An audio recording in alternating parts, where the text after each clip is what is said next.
ইউরোপের সবচেয়ে জনবহুল দেশগুলোর মধ্যে অন্যতম জার্মানি। সম্প্রতি ইনফোমাইগ্রেন্টসের করা এক প্রতিবেদনে বলা হয়, দেশটির প্রতি 25 জনে এখন একজন স্বীকৃত শরণার্থী। 2024 সালে দেশটিতে আশ্রয়প্রার্থী ও আন্তর্জাতিক সুরক্ষা পাওয়া মানুষের সংখ্যা দাঁড়িয়েছে 33 লাখে, যা আগের বছরের তুলনায় 1 লাখের বেশি। ইউক্রেন, সিরিয়া, আফগানিস্তান ও আফ্রিকার দেশগুলো থেকে পালিয়ে আসা মানুষরাই এই সংখ্যার বড় অংশ।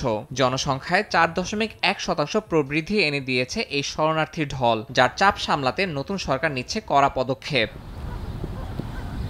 জার্মানিতে অবস্থানরত শরণার্থীদের গড় বয়স মাত্র 32 বছর, যা জার্মানদের গড় বয়স 45 বছরের তুলনায় অনেক কম। নারী শরণার্থীর হার 45%-এর বেশি এবং ইউক্রেনীয়দের ক্ষেত্রে এটি 60% পর্যন্ত।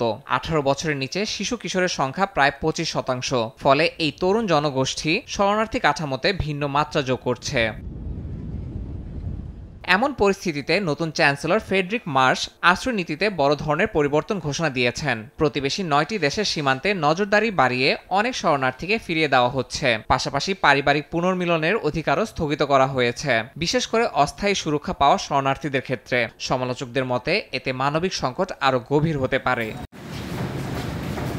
সরকারের লক্ষ্য প্রতি বছর আশ্রয়প্রার্থীর সংখ্যা 1 লাখের নিচে নামিয়ে আনা, যদিও 2023 ও 24 সালে এই সংখ্যা ছিল 6 লাখের বেশি। বর্তমান স্বরাষ্ট্রমন্ত্রী বলছেন, আশ্রয়প্রার্থীর সংখ্যা কমিয়ে নিয়মিত অভিবাসনের পথ সুসংহত করতে হবে, কেননা জার্মানির অর্থনীতিতে এখনও বিদেশি দক্ষ শ্রমিকের চাহিদা ব্যাপক। ইয়াসিন মোহাম্মদ জিসান, সময় সংবাদ।